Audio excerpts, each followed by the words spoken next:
والمرسلين سيدنا ونبينا أبي القاسم محمد اللهم صل على محمد وعلى أهل بيته الطيبين الطاهرين المعصومين المظلومين دعائے سلامتی امام زمان بسم اللہ الرحمن الرحیم اللہم کن لولیک الحجۃ ابن الحسن صلواتک علیہ وعلی آبائہ فی هذه الساعة وفي كل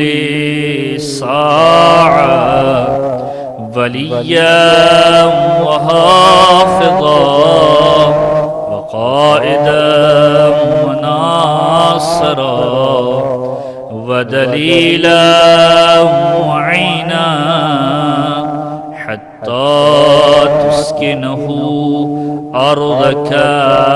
طوعا وتمتعه فيها طويلا صل على محمد وآله أما بعد فقال رسول الله صلى الله عليه وآله وقال أبو عبد الله جعفر الصادق أيضا من مات ولم يعرف حمام ضمانه مات ميتة جاهلية صلوات الله محمد وآل محمد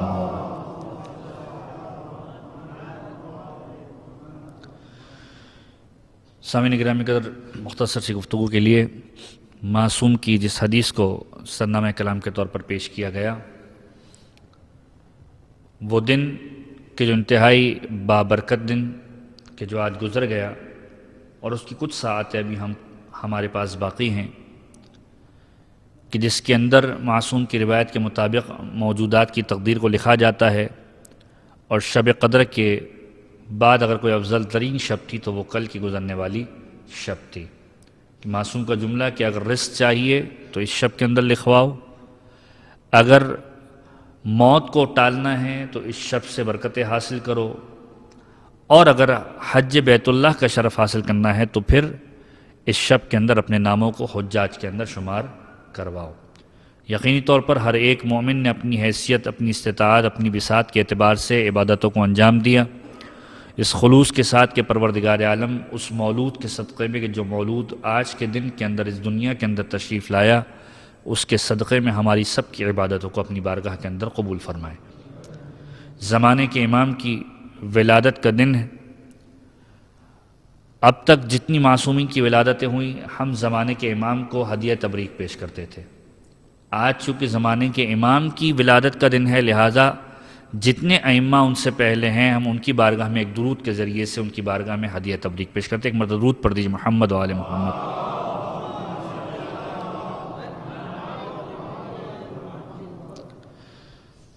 کل کی گفتگو کے اندر چونکہ شعبان کے اعتبار سے گفتگو ہوئی اور ماہ مبارک شعبان کے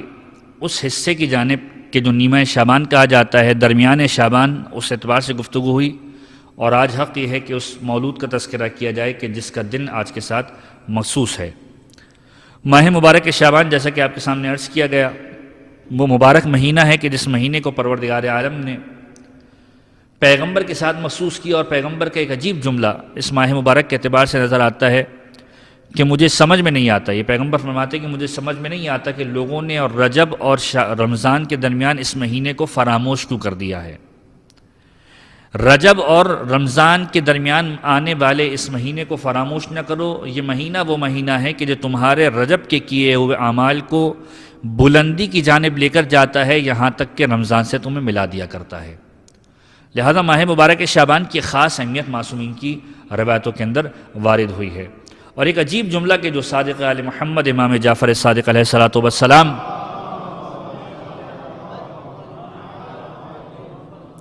کی بارگاہ سے حاصل ہوا، معصوم فرماتے ہیں کہ شعبان کا مہینہ وہ مہینہ ہے کہ جس مہینے کے اندر لوگ ہماری شفاعت کے حقدار ہو جائیں گے۔ جب کسی سوال کرنے والے نے سوال کیا کہ معصوم وہ کون سا عمل ہے کہ جس کے ذریعے سے ہم ماہ مبارک شعبان کے اندر آپ کی شفاعت کے حقدار ہو سکتے ہیں؟ معصوم نے کہا اگر کوئی ماہ مبارک شعبان میں ہم اہل بیت محمد پر درود بھیجا کرتا ہے، وہ اس بات کا اہل ہو جایا کرتا ہے کہ پروردگار عالم اسے ہماری شفاعت کے اندر دے دیا کرتا ہے۔ یہ اہل بیت علیہ السلام پر کہ اہل بیت کے درود کو اس ماہ مبارک کے اندر انسان فراموش نہ کرے۔ لیکن جو اہم ترین ہستی اس مہینے کے اندر سید الشہداء کے بعد نظر آتی ہے، وہ زمانے کے امام مہدی عجل اللہ تعالی فرجہ شریف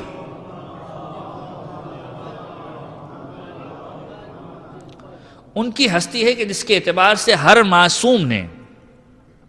شوق بھی دلایا ہے اور ہر معصوم نے بات بھی کی ہے۔ خود ختمی مرتبہ نے امام زمانہ کے موضوع کو ڈسکس کیا ہے اس زمانے کے اندر کہ جب اسلام ابھی نووارد ہے، ہجرت ہوئی ہے، اور ہجرت کے بعد کا جو زمانہ ہے کہ جس زمانے کے اندر پیغمبر کے سارے اصحاب پیغمبر کے ساتھ موجود ہیں، اس زمانے کے اندر پیغمبر ختمی مرتبہ نے امام زمانہ کے موضوع کو ڈسکس کیا ہے کہ روایت کے بڑے عجیب جملے ملتے ہیں کہ جب جنگ بدر ہوئی ہے اور جنگ بدر کے اندر لوگوں نے دیکھا کہ مولا کائنات جس طریقے سے کفار سے جنگ لڑ رہے تھے، لوگ پریشان ہو گئے کہ یہ کون سی ایسی ہستی ہے کہ جو پیغمبر کے دفاع کے لیے اس طریقے سے آگے بڑھ جاتی ہے کہ جب کبھی پیغمبر کے اوپر بات آتی ہے یہ جوان پیغمبر کے سامنے سینہ سپر ہو کر کھڑا ہو جاتا ہے اور اپنی تلوار کو چلانا شروع کر دیتا ہے۔ اور جب جنگ بدر کے اندر لوگوں نے دیکھا، پیغمبر کے پاس آ کر ایک مرتبہ سوال کیا، اے پیغمبر خدا، آپ علی کی جنگ کو دیکھ رہے ہیں کہ علی جنگ کس طریقے سے کر رہے ہیں؟ آپ کے ذہن میں سوال آئے گا کہ میں مولا کائنات کا تذکرہ کر رہا ہوں، محفل امام زمانہ کی ہے، لیکن اب جو معصوم کی روایت ہے اس کے اندر تذکرہ ہے کہ آپ علی کی جنگ کو دیکھ رہے ہیں کہ علی کس طریقے سے جنگ کر رہے ہیں۔ ایک ایک کافر سامنے آتا ہے، علی کی تلوار چلتی جاتی ہے، تہہ تیغ ہو کر گر جاتا ہے۔ پیغمبر نے جملہ کہا کہ علی ایسے جنگ کیوں نہ کرے، لِأَنَّهُ مِنِّي، کیونکہ وہ مجھ سے ہے، لِأَنَّهُ مِنِّي، وہ مجھ سے ہے اور میں علی سے ہوں۔ اور اس کے بعد کہا یہ علی وہ ہے کہ جو ابو الائمہ ہے، ائمہ کا باپ ہے، ابو الاسبات ہے، میرے نواسوں کا بابا ہے، علی کیسے ایسے جنگ نہ کرے؟ اور یاد رکھو یہ ابو مہدی ہے، یہ مہدی کا بھی بابا ہے۔ سوال کرنے والوں نے سوال کیا، یا رسول اللہ یہ مہدی کون ہے؟ یہ مہدی کون ہے؟ کہ یہ علی کی نسل میں سے، حسین کی اولاد میں سے وہ 11واں امام ہے، امام حسین کے بعد، کہ 9 امام حسین کے سلسلے 9، اور اگر مولا کائنات کو ہٹا دیا جائے اماموں کی فہرست میں سے تو پھر 11ویں۔ اس ترتیب کے اعتبار سے یہ علی حسین کی نسل میں سے ہے، اور یہ وہ ہے کہ جو زمین پر عدل و انصاف کا قیام کرنے والا ہے۔ جب لوگوں نے سوال کیا کہ کچھ تعارف کروائیے، کہ اس کے تعارف کے لیے یہی بات کافی ہے کہ جو جملے میں علی کے لیے کہتا ہوں وہی جملے مہدی کے لیے بھی کہتا ہوں۔ زمانے کے امام کو پیغمبر نے یاد کیا، اور اس کے بعد پیغمبر نے جملہ ارشاد فرمایا کہ یاد رکھو جس طریقے سے میں علی کے بارے میں یہ کہتا ہوں کہ اگر علی نہ ہوتے تو لوگ مؤمنین کو نہ پہچانتے، لوگ مؤمنین کو نہ پہچانتے، کیونکہ علی امیر المؤمنین ہے۔ مومن اس وقت تک نہیں پہچانا جا سکے گا کہ جب تک امیر المؤمنین کی اقتداء نہ کرے۔ یاد رکھو مہدی کو لوگ اس وقت تک نہیں پہچانیں گے کہ جب تک مہدی کے مؤمنین کو نہ پہچانیں، اور اس مومنین کا کردار یہ ہوگا کہ وہ مہدی کے کردار سے اپنے کردار کو ملاتے ہوئے نظر آئیں گے۔ اور اس کے بعد جملہ فرمایا کہ یاد رکھو جس طریقے سے علی کے بارے میں میں کہتا ہوں کہ علی کی جنگ میری جنگ ہے، علی میرا خلیفہ ہے، علی کا خون میرا خون ہے، اس طریقے سے مہدی کے بارے میں بھی یہی کہوں گا کہ مہدی میرا حصہ ہے، مہدی کا خون میرا خون ہے، مہدی کی جنگ میری جنگ ہے۔ جس نے مہدی کو ناراض کیا اس نے مجھے ناراض کیا، جس نے مجھے ناراض کیا اس نے خدا کو ناراض کیا۔ تو امام زمانہ کا تذکرہ خود ختمی مرتبت کی ذات اقدس سے اس وقت صادر ہوا ہے کہ جب جنگ بدر کا ماحول تھا، اور اس وقت اس طریقے سے تعارف کروایا کہ مہدی کی مثال میرے لیے علی جیسی ہے، کہ جو مرتبہ اور منزلت علی کے میرے لیے ہے وہی مرتبہ و منزلت مہدی کے میرے لیے ہے، کیونکہ مہدی علی کی اولاد میں سے ایک اولاد ہے۔ اور یاد رکھیے پیغمبر نے اپنا نام اپنی کنیت زمانے کے امام کے ساتھ مخصوص کی ہے کہ جب کبھی تعارف کی بات آئی، ختمی مرتبت کی بارگاہ میں آ کے لوگوں نے سوال کیا کہ یہ مہدی کون ہوں گے، کہ یہ آخر الزمان میں آنے والے ہیں، آخری زمانے کے اندر آنے والے ہیں، ان کا نام بھی میرا نام ہوگا، ان کی کنیت بھی میری کنیت ہوگی، کہ ان کا نام محمد ہوگا، ان کی کنیت ہوگی ابو القاسم۔ اور بڑا لطف ہے ان ناموں کے اندر، نام اور کنیت دونوں کے اندر بڑا عجیب لطف ہے۔ نام کی بات آتی ہے تو پیغمبر کی اس روایت کو ذہن میں رکھیے گا کہ جو حدیث قدسی کے جملے بھی ہیں کہ جب پروردگار عالم نے دونوں انوار کو خلق کیا، مولا کائنات کے نور کو اور پیغمبر خدا کے نور کو، اور اس کو مختلف صلبوں سے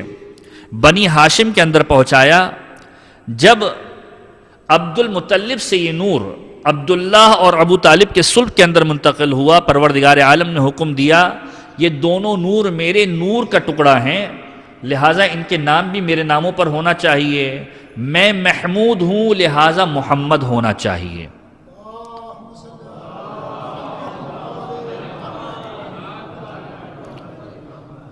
میں محمود ہوں لہٰذا محمد ہونا چاہیے، میں اعلیٰ ہوں لہٰذا علی ہونا چاہیے۔ نام کے اعتبار سے خوبصورتی آپ نے پہلے بھی ملاحظہ کی ہے، کنیت کے اعتبار سے ابو القاسم۔ روایت کے جملے ہیں صادق آل محمد امام جعفر صادق علیہ السلام کی بارگاہ کے اندر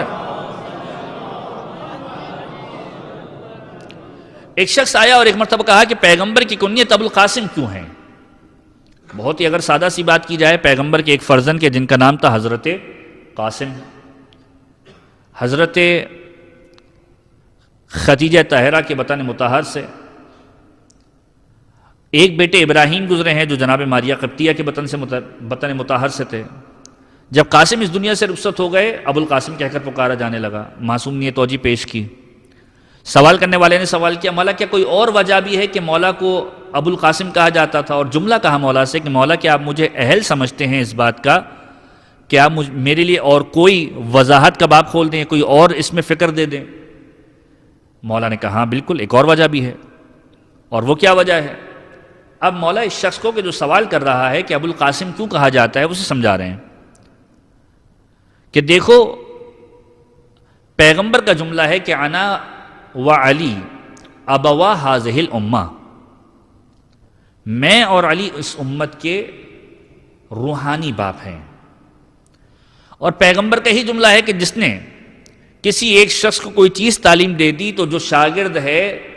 استاد اور شاگرد کے درمیان جو رشتہ ہے وہ باپ اور بیٹے کا ہو جایا کرتا ہے۔ تو یاد رکھو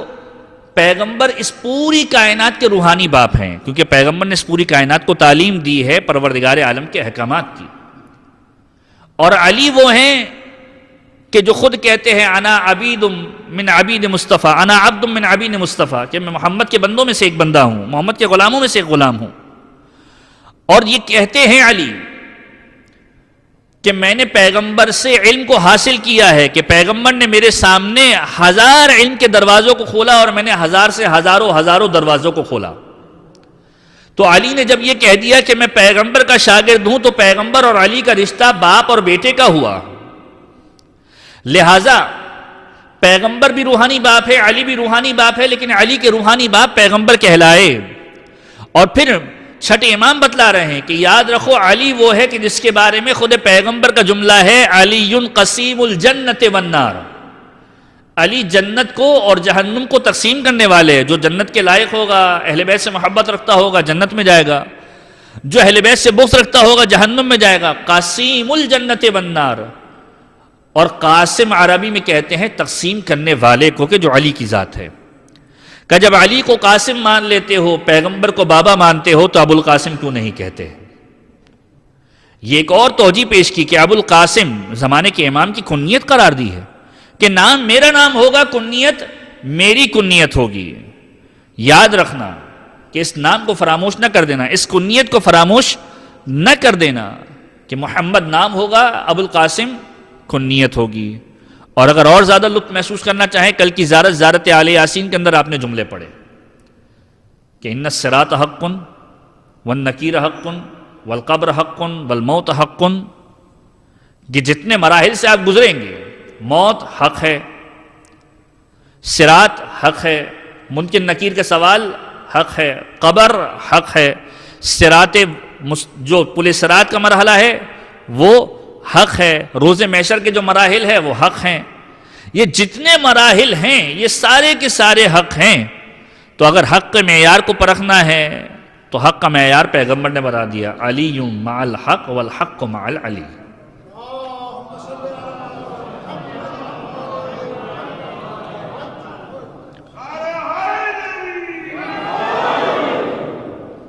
کہ حق کا معیار کو سمجھ لینا کہ حق کا معیار علی ہے، اور اگر آپ امپلیمنٹ کرتے جائیے ہر جملے کے ساتھ، ان الصراط علی فی القبر علی، منکر نکیر کے سامنے علی ہیں، قبر کے اندر علی ہیں، سوال کیا جائے گا تو علی ہیں. ہر مرحلے پر اگر کوئی چیز بچانے والی ہے تو وہ علی ابن ابی طالب کی ذات ہے. لہذا روایت کے عجیب جملے ملتے ہیں کہ جب حضرت جعفر طیار اس دنیا سے رخصت ہو گئے، حضرت حمزہ اس دنیا سے رخصت ہو گئے، لوگوں نے ایک مرتبہ پیغمبر سے آ کے سوال کیا کہ اے پیغمبر خدا یہ بتلائیے کہ جو آپ کے اعزہ و اقارب اس دنیا سے رخصت ہو گئے، انہوں نے جنت کے اندر ان مراحل کو کیسا پایا جو مراحل یہ طے کر کے گئے ہیں. ختمی مرتبہ نے ایک مرتبہ کہا کہ سب لوگ دیکھیں گے کہ میں حمزہ کو بلا رہا ہوں، جعفر طیار کو بلا رہا ہوں. حمزہ سید الشہداء کہلائے تھے، جعفر طیار جن کو پر دیے ہیں پروردگار عالم نے جنت میں محب پرواز ہونے کے لیے، ان دونوں کو بلائے اور کہا کہ تم نے دنیا کے بعد آخرت میں نجات کن چیزوں میں دیکھی؟ کہ ہم نے 3 چیزوں کے اندر نجات کو دیکھا ہے. یا رسول اللہ پہلی چیز یہ ہے کہ جب پروردگار عالم کی وحدانیت کو اقرار کیا تو اس میں نجات کو پایا. لیکن پروردگار کی وحدانیت کے بعد بھی ہمیں ایسا لگتا تھا کہ کسی چیز کی کمی ہے، لیکن جب ہم نے آپ کے اوپر درود کو محسوس کرنا شروع کر دیا، ہم نے دیکھا کہ ہم نے نجات پانا شروع کر دی ہے.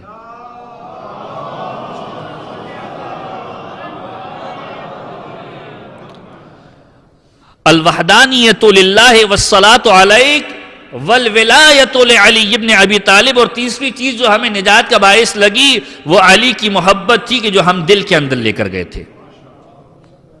جو علی کی محبت دل میں لے کر گئے تھے، یہ نجات کا باعث تھی. اور اگر علی کی محبت دل میں ہے تو پھر مہدی بھی دل میں موجود ہوگا. اگر علی کی محبت دل میں ہے تو مہدویت کا تصور بھی دل کے اندر موجود ہوگا، کہ جو مولود آج اس دنیا کے اندر آیا. قرآن کریم کے اندر پروردگار عالم ارشاد فرما رہا ہے، جیسا کہ کل بھی میں نے اس آیت کی تلاوت کی، سورہ اسراء قرآن مجید کا 17واں سورہ اور آیت نمبر 45. اذا قرأت القرآن، کہ جب تم قرآن کی تلاوت کرتے ہو، جعلنا، پروردگار کہتا ہے کہ میں قرار دیتا ہوں، بینک و بین الذین لا یؤمنون بالآخرۃ حجابا مستورا، تمہارے درمیان اور ان لوگوں کے درمیان جو آخرت پر ایمان نہیں رکھتے، ان کے درمیان ایک ایسا حجاب قائم کر دیتا ہوں کہ جس کے ذریعے سے تم چھپ جایا کرتے ہو. یہ قرآن کی آیت کب نازل ہوئی ہے؟ کہ جب ام جمیل حمالۃ الحطب، سورہ لہب سارے کو یاد ہوگا، ابو لہب کی بیوی، رشتے کے اعتبار سے پیغمبر کی چاچی، حرزہ سرائی تو دیکھا ہے پیغمبر کے دور کے اندر بے شمار تنگ کیا گیا ہے پیغمبر کو. پیغمبر اپنے ایک صحابی کے ساتھ مکے کے اندر آئے، اور جب مکے کے اندر موجود تھے ام جمیل کا سامنے سے گزر ہوا، چاہتی تھی کہ پیغمبر کی شان کے اندر کوئی گستاخی کرے. پیغمبر نے قرآن کریم کی تلاوت کو کرنا شروع کیا. ام جمیل اس صحابی سے مخاطب ہوئی کہ این صاحبکم، پیغمبر کھڑے ہوئے تھے لیکن صحابی سے سوال ہو رہا ہے کہ این صاحبکم، جو تمہارے ساتھ تھا پیغمبر وہ کہاں پر ہے؟ وہ صحابی دیکھنے لگے کہ پیغمبر تو میرے ساتھ ہی موجود تھے. قرآن کریم کی آیت بتلا رہی تھی، پیغمبر قرآن کی تلاوت کرتے جاتے تھے، موجود ہوتے تھے، پردہ حائل ہوتا تھا، وہ دیکھ نہ سکتے تھے. کون نہ دیکھ سکتے تھے؟ کہ جو کفار تھے، جو ایمان نہیں رکھتے تھے. بتلا دیا کہ اصحابیت کے اندر بھی معیار ایمان کی بات ہے کہ جو قرآن کی تلاوت کرتے تھے وہ بھی چھپ سکتے تھے، نہیں چھپے ایمان کمزور تھا. تو غیبت کا ایک ملازمہ اور ایک مسلسل ایک چیز بتا دی کہ غیبت کسے کہتے ہیں، کہ جب زمانے کے نبی قرآن کی تلاوت کر کے غیبت کے اندر جا سکتا ہے تو جو حجت خدا ہے وہ بھی قرآن کی تلاوت کر کے غیبت کے اندر جا سکتا ہے. زمانے کا امام اگر غیبت کے اندر ہے تو قرآن کے ساتھ اس طریقے سے متصل ہے کہ قرآن کریم کی تلاوت کرتا ہے اور لوگوں کے اور اس کے درمیان حجاب حائل ہو جاتا ہے. غیبت کا معاملہ یہ نہیں ہے کہ مولا نعوذ باللہ من ذالک کہیں روپوش ہو گئے ہیں، نہیں. معصوم کا جملہ یہ ہے کہ جب زمانے کے امام ظہور فرمائیں گے تو کیفیت اس طرح کی ہوگی کہ بہت سارے لوگ کہیں گے انہیں تو ہمیں حج میں دیکھا تھا، انہیں تو ہم نے کربلا میں دیکھا تھا، انہیں تو ہم نے نجف میں دیکھا تھا، یہ تو روزانہ ہم سے ملاقات کیا کرتے تھے. زمانے کا امام تمہارے درمیان موجود ہوگا، تم اسے نہیں پہچان سکو گے. تم اس سے ملاقات کر رہے ہوں گے لیکن تمہیں معرفت نہیں ہوگی کہ تم زمانے کے امام سے ملاقات کر رہے ہو. اور اسی معرفت کو اتنی امپورٹنس دی کہ زمانے کے امام کو پہچانو، یہاں تک کہ معصوم کا جملہ آیا من مات ولم یعرف امام زمانہ مات میتۃ جاہلیہ، کہ جو شخص مر جائے اور اپنے زمانے کے امام کی معرفت کو حاصل نہ کرے مات میتۃ جاہلیہ، جاہلیت کی موت مرا ہے کہ زمانے کے امام کو نہیں پہچان سکا. زمانے کے امام کو پہچانو. کون زمانے کا امام کہ جو آج اس دنیا کے اندر تشریف لایا، کہ جس کی ولادت کا عجیب منظر ہے، لیکن اس سے پہلے جو اسباب فراہم ہوئے ہیں پروردگار عالم نے. جناب نرجس خاتون جو زمانے کے امام کی والدہ ہیں، زمانے کے امام کی والدہ کا جو سلسلہ نسب ملتا ہے قیصر روم کی پوتی ہیں اور جناب عیسیٰ کے حواریوں سے رشتہ داری. خواب کے عالم میں عجیب منظر دیکھا کہ جناب مریم موجود ہیں، اور جناب مریم ایک خاتون کی خدمت میں جاتی ہیں، دست بوسی کرتی ہیں، ہاتھوں کو چومتی ہیں، ادب سے جھک جاتی ہیں. کسی سے سوال کیا کہ جناب مریم یہ کون سی خاتون کے سامنے جھک رہی ہیں؟ ہمارے سامنے تو سپیریئر خاتون ہے وہ جناب مریم ہے. کیا تمہیں نہیں معلوم؟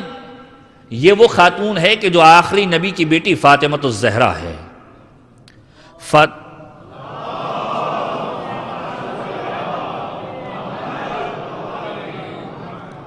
یہ آخری نبی کی بیٹی فاطمۃ الزہرا ہے کہ جس کی خدمت میں جناب مریم آئی ہیں، اور جناب مریم سے جناب زہرا سوال کر رہی ہیں کہ اے مریم تمہاری امت کی ایک خاتون ایسی ہے جسے میں چاہتی ہوں کہ میری حجت کے لیے گھر کے اندر زینت کا باعث بناؤں، گھر کے اندر زینت کا باعث بناؤں. جناب مریم کہتی ہیں بسم اللہ شہزادی آپ کا حکم سر آنکھوں پر. اور اس کے بعد عجیب منظر دیکھتی ہیں کہ عیسیٰ ہیں اور ایک اور شخصیت کے سامنے جا کر عیسیٰ قدم بوسی کر رہے ہیں، ہاتھوں کو چوم رہے ہیں. سوال کیے کہ کون سی شخصیت ہے کہ عیسیٰ ان کے سامنے ادب و احترام سے جھک رہے ہیں. ہمارے لیے تو عیسیٰ بہت بڑی کیفیت ہے، بہت بڑی منزلت پر ہیں کہ یہ عیسیٰ اس شخصیت کے سامنے اپنے آپ کو جھکا رہے ہیں کہ جو آخری نبی مرسل ہے. یہ آخری نبی کے سامنے عیسیٰ آئے ہیں، اور وہی تقاضا جو جناب زہرا نے کیا پیغمبر ختمی مرتبہ حضرت عیسیٰ سے کر رہے ہیں. اور ایک مرتبہ حجابات ان کے درمیان سے دور ہوئے، خود کو محسوس کیا کہ جناب زہرا کے سامنے موجود ہیں. ایک مرتبہ سوال کیا کہ شہزادی وہ کون سی حجت ہے کہ جس کے لیے آپ نے مجھے منتخب کیا؟ کہ اس حجت تک اس وقت تک نہ پہنچو گی کہ جب تک اہل بیت اور پروردگار پر ایمان نہ لے کر آؤ. خواب کے عالم میں اس کیفیت کے اندر ایمان لے کر آئی ہیں. اور اس کے بعد یہ پورا کا پورا واقعہ جو آپ اکثر و بیشتر سنتے ہیں، زمانے کے امام اور چوتھے امام کے اندر جو ایک مشترک نسبت ہے کہ جناب شہربانو کو بھی لایا گیا تھا، ایران کے شہزادی تھی، اور جناب نرجس خاتون کو بھی لایا گیا، اور کنیزی کی کیفیت سے آزاد ہو کر پھر امام کے عقد میں آئیں.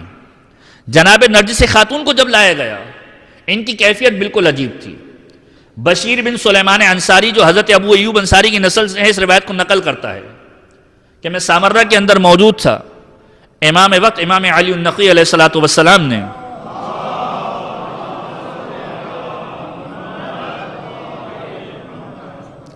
کہ جاؤ بغداد کے اندر جاؤ، اور جہاں پر کنیزوں کو فروخت کے لیے لایا جاتا ہے وہاں پر جاؤ، ایک کنیز تمہیں ایسی نظر آئے گی جو سب سے منفرد ہوگی، جس نے حجاب کیا ہوا ہوگا، کسی کے ساتھ جانے کے لیے تیار نہ ہوگی، اس کا کوئی خریدار موجود نہ ہوگا، تم جا کر اسے لے کر آؤ گے. ایک قیمت دی، اس قیمت کے ذریعے سے جب جناب نرجس خاتون کو خریدا ہے اس بازار سے کہ جس بازار میں کنیزوں کو فروخت کیا جاتا تھا، جناب نرجس خاتون نے ایک جملہ کہا ہے، اور یہ جملہ جناب نرجس خاتون کی عظمت کی دلیل ہے کہ تو وہ نہیں ہے کہ جس کے لیے مجھے پروردگار نے منتخب کیا ہے، مجھے اس کی جانب لے کر جا کہ جس کے پاس پروردگار عالم نے میرے بھیجنے کا سامان فراہم کیا ہے. اور پھر امام علی نقی کی بارگاہ میں لے کر آئے، امام حسن عسکری سے ان کا عقد پڑا گیا، اور پھر وہ معجزہ جو پروردگار عالم کا زندہ معجزہ ہے، پروردگار عالم نے جب یہ کہا کہ یہ قرآن اس کی حفاظت ہم کرنے والے ہیں، تو وہ قرآن ناطق بھی ہے، قرآن صامت بھی ہے۔ لاکھ زمانہ چالے کے زمانے کے امام کی ولادت کے اسباب فراہم نہ ہو سکے، پروردگار نے اگر حفاظت کی ذمہ داری لی ہے تو کچھ ہی وقت کے اندر آثار حمل بھی پیدا کر دیتا ہے، زمانے کے امام کو اس دنیا کے اندر مولود کی صورت میں بھی لے کر آ جاتا ہے۔ یہ پروردگار عالم کی حفاظت کی ذمہ داری ہے کہ جب جناب حکیمہ خاتون کہ جو امام حسن عسکری کی پھوپھی ہیں ان کو بلایا گیا ہے، امام حسن عسکری نے بلایا ہے اور ایک مرتبہ کہا کہ آج حجت خدا کا ظہور اس دنیا کے اندر ہونے والا ہے۔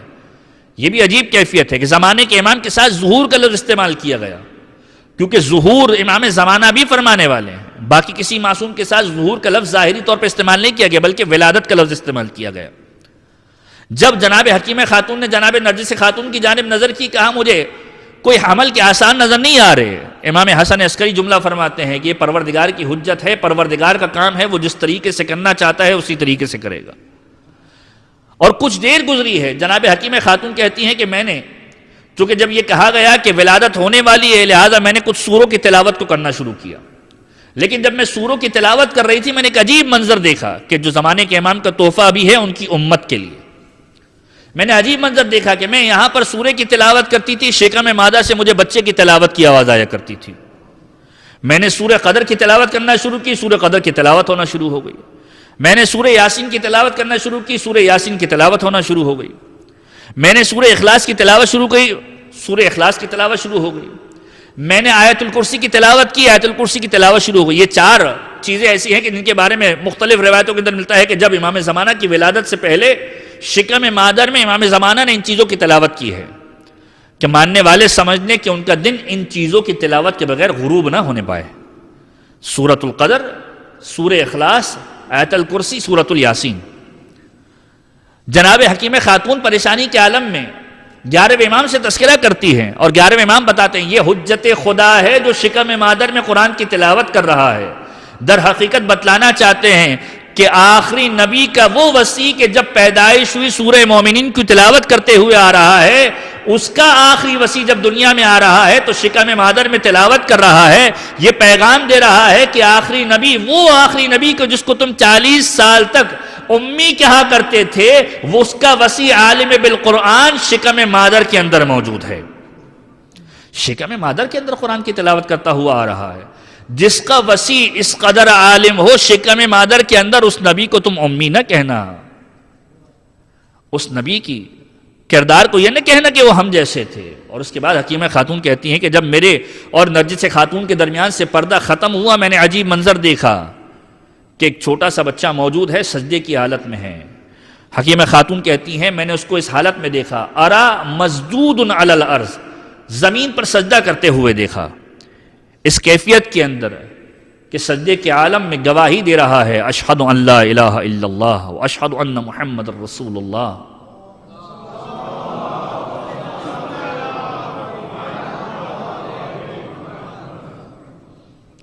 گواہی دیتا ہوا دیکھا ہے میں نے کہ پروردگار کی وحدانیت کی گواہی دی، یہاں تک کہ سجدے کی حالت میں ہر ایک معصوم کا نام لیتا جاتا تھا، گواہی دیتا جاتا تھا، اور اس کے بعد یہ آخر میں جملہ کہا انا خاتم الاوصیاء، میں وصیوں کا خاتم ہوں، میرے نانا رسول خدا انبیاء کے خاتم تھے، میں وصیوں کا خاتم ہوں۔ گواہی دی ہے۔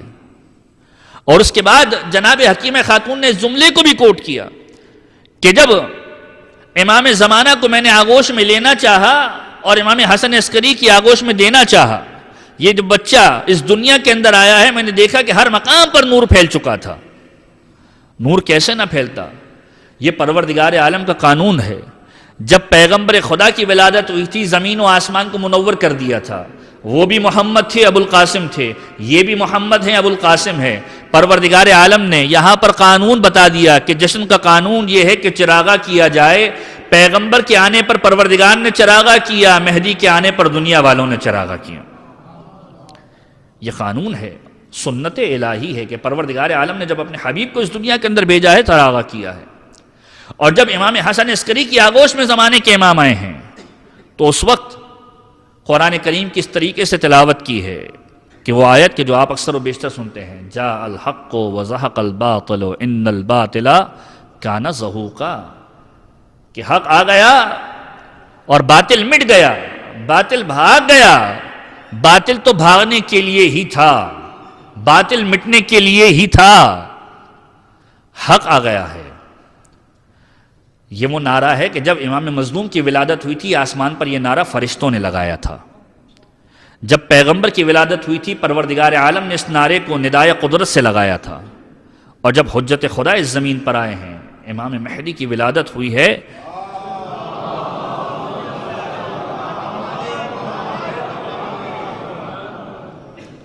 اس وقت یہ نعرہ خود زمانے کے امام نے لگایا ہے اپنے بابا کی آغوش میں آنے کے بعد۔ اور اس کے بعد اس آیت کی تلاوت کی جو سورہ قصص کی مشہور و معروف آیت ہے کہ وَنُرِيدُ أَن نَمُنَّ، کہ پروردگار عالم فرماتا ہے کہ ہم نے ارادہ کیا ہے کہ ہم احسان کریں گے ان لوگوں پر کہ جو زمین میں ضعیف قرار دے دیے گئے ہیں۔ وَنَجْعَلُهُمْ أَئِمَّةً وَنَجْعَلُهُمُ الْوَارِثِينَ، انہیں ائمہ قرار دیں گے اور انہیں زمین کا وارث قرار دیں گے۔ پیغام دے رہے ہیں کہ زمین کا وارث اب زمین پر آ چکا ہے، اور یہی زمین کا وارث ہے کہ جو آخری زمانے کے اندر وہ سارے کے سارے اسباب پیدا کرنے والا ہے کہ جن اسباب کے ذریعے سے پروردگار کی بارگاہ میں تم قریب ہو جاؤ گے۔ ان سارے اسباب کو ختم کرنے والا ہے جو تمہارے اسباب تھے، جو ظلم و جور کے اسباب تھے۔ یہ زمانے کے امام کی برکت ہے کہ جب جابر بن عبداللہ انصاری پیغمبر کی خدمت میں آئے اور ایک مرتبہ سوال کیا، پیغمبر خدا آپ نے مہدی کا تذکرہ بہت کیا ہے، یہ بتائیے آخری زمانے کے اندر یہ مہدی کے جس کا تذکرہ آپ کر رہے ہیں یہ لوگوں کو فائدہ کیسے دے گا؟ پیغمبر نے کہا کہ جب دن کی روشنی کے اندر تم دیکھتے ہو کہ بادلوں کی اوٹ میں سورج موجود ہوتا ہے، پھر بھی سورج روشنی دے رہا ہوتا ہے، سورج کی روشنی ہر ایک تک پہنچ رہی ہوتی ہے، اگرچہ کہ مدھم ہوتی ہے، سب لوگ جانتے ہیں کہ دن ہے، تاریکی نہیں ہے۔ مہدی کی موجودگی ہمارے چاہنے والوں کے درمیان ایسے ہی ہوگی، سب جانتے ہوں گے مہدی موجود ہے، مہدی کی برکتوں سے استفادہ حاصل کر رہے ہوں گے۔ اور اس کے بعد عجیب جملہ کہا کہ یاد رکھو یہ مہدی وہ ہے، اگر پروردگار عالم رزق دے گا تو مہدی کے صدقے میں دے گا، اگر پروردگار عالم زندگی دے گا تو مہدی کے صدقے میں دے گا، اگر پروردگار عالم نعمتیں دے گا تو مہدی کے صدقے میں دے گا، پروردگار دعاؤں کو قبول کرے گا تو مہدی کے صدقے میں قبول کرے گا۔ یاد رکھو آخر الزمان کا ہر نعمت مہدی کے ساتھ مشروط ہوگا، اگر مہدی نہیں ہوگی نعمتیں سلب کر لیے جائے گی، اگر مہدی کے وجود کا انکار کر لیا نعمتیں پروردگار سلب کر لے گا۔ یہ مہدی ہے کہ جس کی برکتوں کے ذریعے سے پروردگار عالم نعمتیں تمہیں دے گا۔ اور اس کے بعد یہ جملہ معصوم کا ملتا ہے کہ جب چوتھے امام سے سوال کیا گیا زمانے کے امام کے اعتبار سے، ایک جملہ کہا کہ یاد رکھو جو ہمارے آخر کی غیبت کے اندر ہماری ولایت پر باقی رہے گا اسے پروردگار عالم 1000 شہداء کا ثواب دے گا، 1000 شہداء کا ثواب دے گا۔ اور اس کے بعد یہ عجیب جملہ ملتا ہے چھٹے امام کا، چھٹے امام بیان فرماتے ہیں کہ اگر کوئی شخص زمانے کے امام کی غیبت کے اندر زمانے کے امام سے اپنے تعلق کو اس طریقے سے استوار کرے کہ ہر وقت ان کے لیے غمگین رہے، ان کا انتظار کرتا رہے، کہ جو زمانے کے امام کی غیبت کے اندر ذمہ داریاں بھی بیان کی جاتی ہیں کہ زمانے کے امام کی غیبت کے اندر ذمہ داری یہ بیان کی جاتی ہے کہ انسان ہر وقت غمگین رہے۔ انتظار الفرج افضل العبادہ، مولا کے ظہور کا انتظار کرنا افضل ترین عبادت ہے۔ چھٹے امام کا جملہ یہ ہے کہ جو زمانے کے امام کے ظہور کا انتظار کرتا رہا اور اس کے لیے کوشش کرتا رہا، یعنی اپنے آپ کو اتنا پاک و پاکیزہ بناتا رہا، اس کی کیفیت کیا ہوگی؟ چھٹے امام فرماتے ہیں کہ جب وہ شخص اگر زمانے کے امام کے ظہور سے پہلے اس دنیا سے گزر گیا، روایت بول رہی ہے، چھٹے امام کہہ رہے ہیں کہ جب وہ اس دنیا سے گزر جائے گا اور جب حجت خدا ظہور فرمائے گا اسے قبروں سے اٹھایا جائے گا، لشکر میں شامل کیا جائے گا، قبروں سے اٹھایا جائے گا، لشکر میں شامل کیا جائے گا۔ اب سوال یہ ہے کہ غیبت امام میں ہماری ذمہ داری کیا ہے؟ غیبت امام میں ہماری ذمہ داری کیا ہے؟ اگرچہ کہ شب جمعہ کی جب گفتگو ہوگی انشاءاللہ اس کے اندر زمانے کے امام کے قریب آنے کا طریقہ بتلایا جائے گا۔ دو باتیں آپ کے سامنے عرض کروں اور اس گفتگو کو متصل کروں گا شب جمعہ کی، جو غالباً سیکنڈ لاسٹ تقریر ہوگی ہمارے اس قیام کی جو شارجہ کے اندر تقاریر ہوئی ہے، کہ ذمہ داری کیا ہے غیبت کے زمانے کے اندر کہ معصوم سے اپنا رشتہ اس طریقے سے استوار کرو کہ ہر مصیبت کے اندر زمانے کے امام کو پکارو، ہر مصیبت کے اندر زمانے کے امام کو پکارو۔ جب کسی سوال کرنے والے نے سوال کیا معصوم سے کہ مولا کس طریقے سے پکارا جائے، کہ مہدی کو اس طریقے سے پکارا جائے کہ مہدی کے غم کو اپنا غم بناؤ، مہدی کی خوشی کو اپنا خوشی بناؤ۔ وہ کام کہ جس سے زمانے کا امام ناراض ہو جائے ان کاموں کو چھوڑ دو، وہ کام کہ جس سے زمانے کا امام خوش ہو جائے، ان کاموں کو اپنا وتیرہ بنا لو۔ جب یہ کیفیت تمہارے اندر آ جائے گی تو پھر زمانے کے امام کے قریب ہو جاؤ گے، اور پھر زمانے کا امام تم سے خود ملاقات کرنے کے لیے آئے گا۔ اور دوسری چیز جو غیبت کے اندر تمہیں انجام دینی ہے، زمانے کے امام کی سلامتی کی دعا کرو، کہ معصوم کا فرمانا ہے کہ جب انسان کسی اعزاء و اقارب میں سے کسی کو اپنے قریب محسوس کرتا ہے، اس کے لیے کیا کیا کام انجام دیتا ہے۔ انسان غور کرے، اگر آپ کی اولاد ہے، آپ کے والدین ہیں، آپ ان کی حیات کے لیے صدقہ نکالا کرتے ہیں، آپ ان کی سلامتی کی دعائیں مانگا کرتے ہیں۔ چھوٹے بچے ہوتے ہیں، ان کی حفظ و سلامتی کے لیے صدقہ نکالا کرتے ہیں۔ کہ یاد رکھو تمہاری زندگی کے اندر آباء و اجداد تو دور کی بات ہے، سب سے امپورٹنٹ چیز تمہارے زمانے کا امام ہے۔ زمانے کے امام کی سلامتی کے لیے جو کام کر سکتے ہو ان کاموں کو انجام دو، صدقہ نکالو، سلامتی کی دعا کرو، پروردگار کی بارگاہ میں دعا کرو، پروردگارہ ہمارا والی غیبت کے اندر ہے، اور یہ وہ والی ہے کہ جس کے زمانے کے مؤمنین کو پیغمبر نے اسپیشل پروٹوکول دیا ہے، کہ جس کے بارے میں روایت کا جملہ ملتا ہے کہ اصحاب کا مجمع موجود تھا۔ اصحاب بھی کون سے اصحاب؟ سلمان موجود ہیں، عمار یاسر موجود ہیں، مقداد موجود ہیں، خود مولائے کائنات موجود ہیں، ابو ذر غفاری موجود ہیں، اور پیغمبر کہتے ہیں کہ یہ بتاؤ کہ کس کا ایمان تعجب والا ایمان ہے، کہ جس کو دیکھ کر تعجب کرنا چاہیے۔ یہ اصحاب مخاطب ہوئے، پیغمبر خدا آپ کا ایمان دیکھ کر تعجب ہوتا ہے، پروردگار کے کتنے قریب ہیں آپ، کہ پروردگار اور آپ کا گہرا ربط ہے، آپ پروردگار کی طرف سے رسول ہیں، نبی ہیں۔ کہ نہیں، میرا ایمان تعجب کے قابل نہیں ہے، چونکہ پروردگار عالم نے مجھے اپنا نبی بنایا ہے، اپنا رسول بنایا ہے، لہذا میرے پاس تو ایمان ہونا ہی چاہیے۔ کہ پیغمبر خدا اگر آپ کا ایمان قابل تعجب نہیں ہے تو پھر یقیناً ملائکہ کا ایمان قابل تعجب ہوگا، کہ ایک لمحے کے لیے پروردگار عالم کی فرمان سے نافرمانی نہیں کرتے۔ کہ ملائکہ کا ایمان تو قابل تعجب ہے ہی نہیں، کیونکہ تو پروردگار کی مخلوق ہیں، انہیں پروردگار کے حکم پر عمل کرنا ہے۔ جن کا پروردگار سے رابطہ اتنا گہرا ہو، ان کا ایمان قابل تعجب نہیں ہونا چاہیے۔ کہ پیغمبر خدا پھر ہمارا ایمان قابل تعجب ہونا چاہیے، کہ ہم فرشتے تو ہیں نہیں، ہم رسول تو ہیں نہیں، ہمارا ایمان قابل تعجب ہونا چاہیے۔ پیغمبر نے کہا نہیں، تمہارا ایمان بھی قابل تعجب نہیں ہے، کیونکہ ایمان کو تم تک پہنچانے کے لیے میں موجود ہوں، تم مجھے دیکھ کر پروردگار تک پہنچ سکتے ہو، تمہارے لیے ایمان کو حاصل کرنا نسبتاً آسان ہے۔ تمام کے تمام اصحاب پیغمبر سے کہتے، پیغمبر خدا پھر یہ بتلائیے کہ کون سے ایسے افراد ہیں کہ جن کا ایمان قابل تعجب ہے۔ پیغمبر نے فرمایا یہ وہ افراد ہے کہ جو میرے مہدی کے زمانے کے اندر ہوں گے، علی موجود نہ ہوں گے، فاطمہ موجود نہ ہوں گی، میں موجود نہ ہوں گا، خود مہدی غیبت کے اندر ہوں گے، پھر بھی ہماری ولایت کا دھم بھرتے ہوں گے، مہدی کے نام پر کھڑے ہوتے ہوں گے، حسین کے نام کا ماتم کرتے ہوں گے، فاطمہ کی عظمت کو سلام کرتے ہوں گے۔